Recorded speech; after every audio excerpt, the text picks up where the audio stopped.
Well, there is a lot happening in Washington, D.C. There's infighting amongst Republicans. There's Alejandro Mayorkas and the fact that we're not going to see that impeachment trial in the Senate. There's just a lot of moving parts. And Eric Burlison is joining us here on KCMO, Congressman for the 7th Congressional District. That is the old Billy Long District. So Eric Burlison, now a year plus into the job, he's got big shoes to fill. Congressman, good morning. How are those shoes being filled on your part, would you say?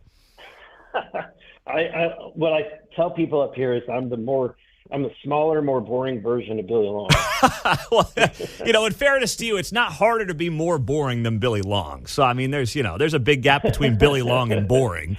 But listen, I know there's a lot of things you're working on down there right now on behalf of Missourians. And I want to start off with something as it relates to passenger rail. It's a big deal for Missouri, especially here in Kansas City. What is that? And I know you're going to be introducing that today, I believe. Yeah, it's so Biden administration. They seem to want to meddle with everything and make everything more difficult and more expensive. And so they tried to implement a new rule that is going to require trains to increase the size of the crews that are on a train. And so basically it's going to have a tremendous impact. I mean, this is what's absurd is we have supply chain issues. We're still, we got through COVID barely through the support of truckers and people, in the railroad industry, everybody that was trying to get things to us. But we saw that structure fracture. The weight of it was more than we could bear, and yet now Biden wants to make it worse by requiring the industry to hire more people. Well, some might sit there and they might say, hey, if it's about the safety of the people on the trains, why wouldn't more people be a good thing? What would you say to that? Well, it has nothing to do with safety. So there's been studies that have been done that indicate that accidents there's no correlation between having two conductors on a train versus one. And so if it were about safety, they're basically ignoring the data and the studies that have been done. Since there's been studies done in 2015, study done in 2019, and they all produce the same data. So what, Congressman Burlison, what impact would this have, as you understand it, on Missouri, and then obviously here in Kansas City, where you've got a lot of rail action? Yeah, I think we forget how important the rail industry is. But Springfield, Missouri, for example, wouldn't be the largest Springfield in the United States had it not been for the rail station being dedicated into Springfield, Missouri. In Kansas City, that community is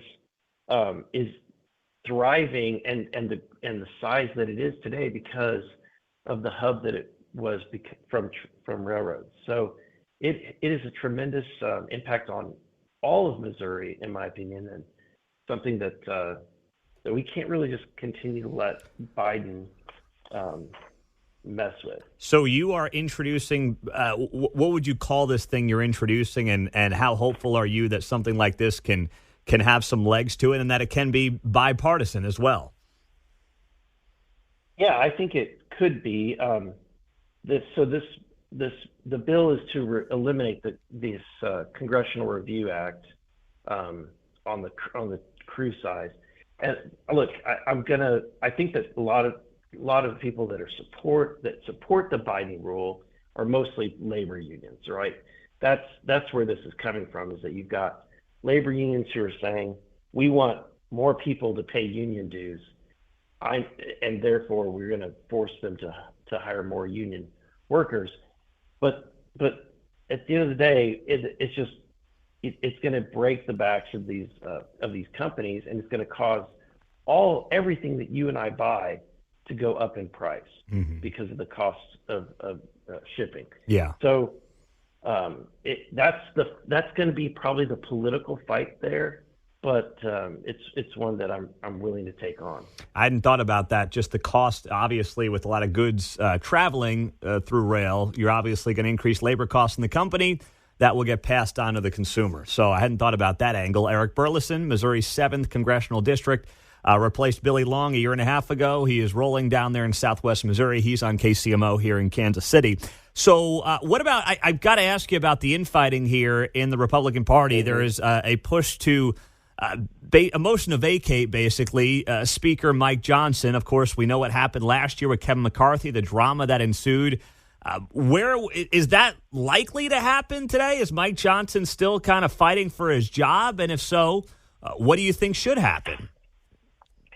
I did, this has been quite a year. I didn't support the ousting of Kevin McCarthy because I thought that it could be worse, right? And I knew that we were going to at least lose some weeks that we could be productive.